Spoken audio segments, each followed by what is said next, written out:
We usually think of our memories as these little localized files, right? Like they're just saved onto the fragile temporary hard drives of our brains during our own relatively short lifetimes. But the materials we're unpacking in today's explainer suggest an architecture that is so much grander and way more complex than that. We're going to completely break down how transgenerational epigenetic inheritance and metaphysical pattern recurrence interlock. And they don't just explain how we remember, they explain how phenomena like child prodigies can even exist in the first place. To really get our heads around this, we'll navigate through 4 distinct phases today: deep time and the origin illusion, biological hardware, metaphysical software, and finally, the Prodigy Anomaly. Okay, let's jump right into phase 1, deep time and the origin illusion, where we'll be deconstructing the blank slate. For centuries, science has kind of treated humanity as an empty vessel, just waiting to be filled up by our immediate environment and whatever lived experiences we happen to stumble into.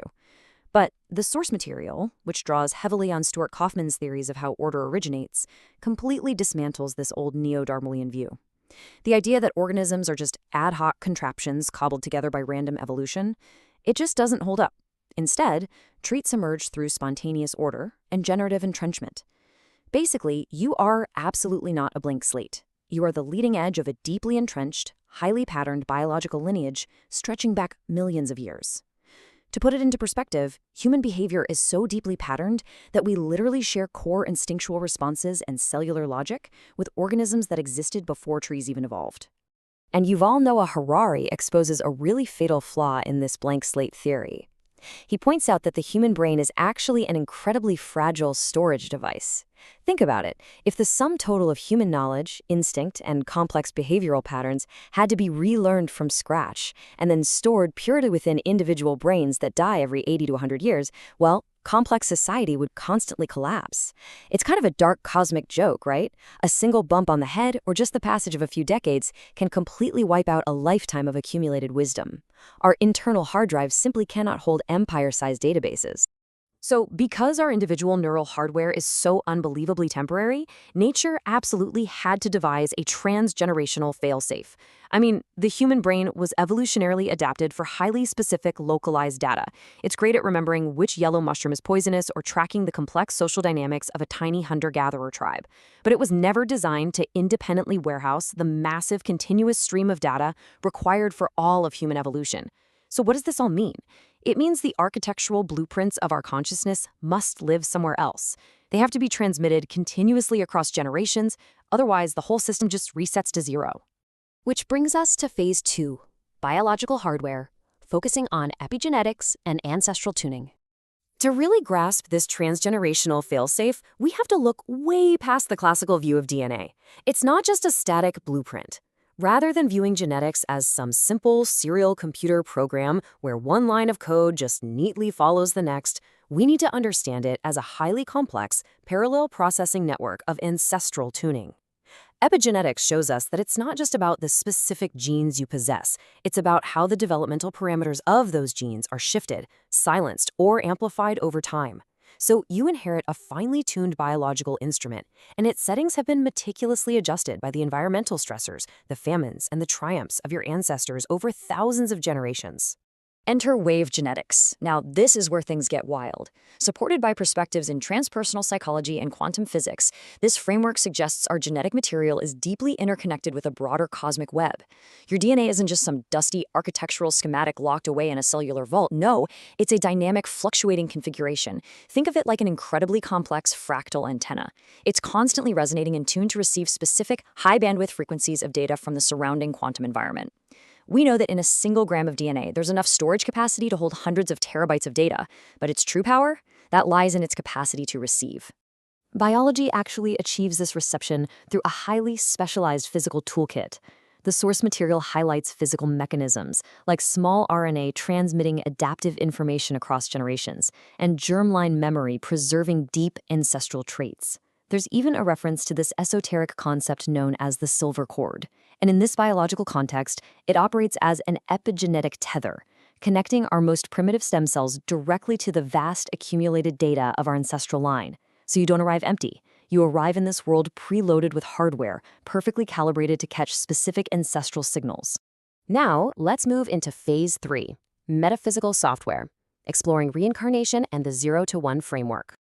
Okay, so if biology provides the tuned antenna, the obvious question is, what exactly is the signal? The sources here posit a radical shift in perspective. Reality itself is an interpretation of non-material information being transmitted to our physical receivers. As the texts explicitly state, the universe is a cosmic quantum computer. The real information emitted from it is interpreted by the brain, not directly perceived. We are, quite literally, atomic structures interpreting other atomic structures. This means consciousness and memory likely exist as an external, non-local data field that our brains are merely decoding. And that brings us to the ultimate engine of existence and manifestation, the 0 to 1 framework. In this metaphysical model, the 0 represents the unmanifested. It's pure, boundless potential. It's the eternal order of the Tao, vibrating at a frequency so absolute that time itself just ceases to exist. On the other side, we have the 1. The 1 represents manifestation, the birth of matter, and the conscious constraint of infinite chaos into a singular, observable form. It is literally the slowing down of eternal energy to create the friction that we experience as reality. Now, when you look through this mathematical lens, reincarnation completely sheds its mystical baggage. It isn't a fairy tale. It is simply continuous pattern recurrence, writing to physical biology. We start with involution, the outpouring of the 0 into the 1, where pure spirit condenses down into dense matter. This is immediately followed by evolution, the 1 striving tirelessly to return to the high-frequency order of the 0. This eternal recurrence ensures continuous, unbroken transformation. Reincarnation is just the cyclical rebooting of this software, constantly writing accumulated universal data back into fresh biological hardware to push the boundaries of evolution ever forward. So what connects them? The critical software patch uniting the boundless 0 and the constrained 1 is understanding, or gnosis. The sources draw a really sharp distinction between mere knowledge, which is just the mechanical accumulation of temporary facts, and true understanding. Understanding acts as the active bridge. It takes the vast, intuitive, completely nonverbal data of the 0 and compresses it down into the fixed, communicable forms of the physical 1.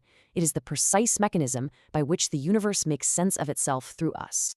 Which perfectly sets up phase 4, the Prodigy Anomaly, bridging the infinite and the conditioned. Because child prodigies completely shatter the blank slate model we talked about earlier.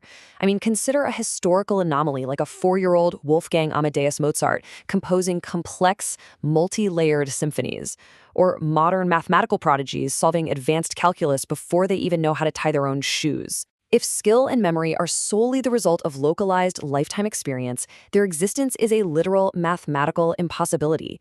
They simply haven't inhabited physical bodies long enough to accumulate the necessary epistemic knowledge. It's impossible. The answer to this puzzle lies in Ian McGilchrist's brilliant framing of the human mind. We are transmitters, not originators.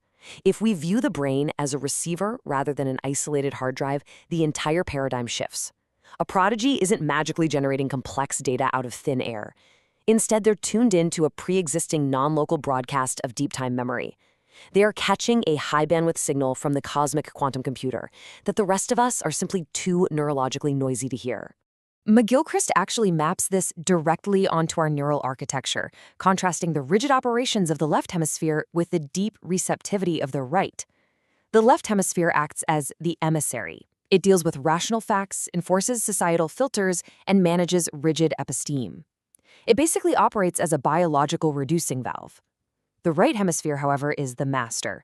It handles holistic gnosis, or true understanding. The right brain is the wide-open receiver for the infinite data of the 0, while the left brain is the gatekeeper that forces that data into the conditioned constraints of the 1. A prodigy, therefore, is just a human receiver operating completely without left brain static. Because a very young child hasn't yet been fully subjected to the terminal creeds, the rote memorization, and the rigid societal conditioning of the left hemisphere, their right hemisphere remains totally wide open. They act as unobstructed points of high-bandwidth data retrieval. The preloaded transgenerational memory, operating on that highly tuned epigenetic hardware we discussed, flows directly into their consciousness. They don't have to learn the music or the math. They simply pull it down from the cosmic database. And this brings us to the ultimate synthesis, the mathematical philosophy that 1 + 1 = 3. when you successfully synthesize the biological constraints of the physical body with the infinite, unrestricted potential of the cosmic web, you don't merely get a sum of parts, you achieve emergent meaning. This emergent entity, this transcendent three, is the sovereign self. It represents a fully actualized human operating with true gnosis, perfectly balancing the eternal order of the zero with the physical, messy reality of the one. So, as we wrap up this explainer, remember this. You are absolutely not a blank slate, nor are you a fleeting biological accident. You are an intricate, finely tuned antenna, the exact coordinate where deep ancestral time collides with infinite potential. By understanding the incredible biological hardware and metaphysical software that allows consciousness to persist and evolve, you can reframe your entire existence.